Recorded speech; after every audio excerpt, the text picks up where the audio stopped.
Ukraine যুদ্ধ বন্ধে নির্বাচনী প্রতিশ্রুতি দেওয়া মার্কিন প্রেসিডেন্ট ডোনাল্ড ট্রাম্প জানুয়ারিতে ক্ষমতা গ্রহণের পরের মাসেই ওভাল অফিসে ডাকেন ভলোদিমির জেলেনস্কিকে।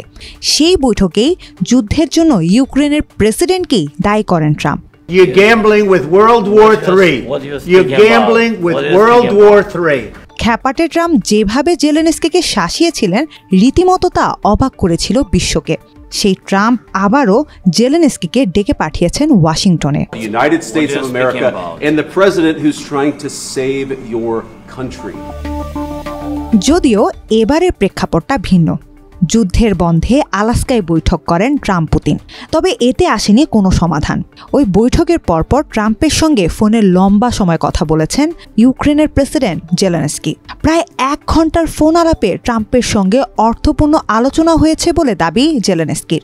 জানান 18 আগস্ট ওয়াশিংটনে তাকে আমন্ত্রণ জানিয়েছেন ট্রাম্প, আর এতেই আশায় বুক বাঁধছেন জেলেনস্কি। জেলেনস্কির সঙ্গে ফোন আলাপের পর ইউরোপের অন্যান্য নেতাদের সঙ্গেও কথা বলেন ট্রাম্প। গ্রুপ ভিডিও কলে জেলেনস্কি ছাড়াও উপস্থিত ছিলেন যুক্তরাজ্যের প্রধানমন্ত্রী কিয়ার স্টারমার, ফরাসি প্রেসিডেন্ট ইমানুয়েল ম্যাখো, ইতালির প্রধানমন্ত্রী Giorgia Meloni, German chancellor Friedrich Merz, Polish president Karol Nawrocki, পোল্যান্ডের প্রেসিডেন্ট আলেকজান্ডার স্টাব, ন্যাটো মহাসচিব মার্ক রুট ও ইউরোপীয় কমিশনের সভাপতি উর্সুলা ফন ডার লেয়েন।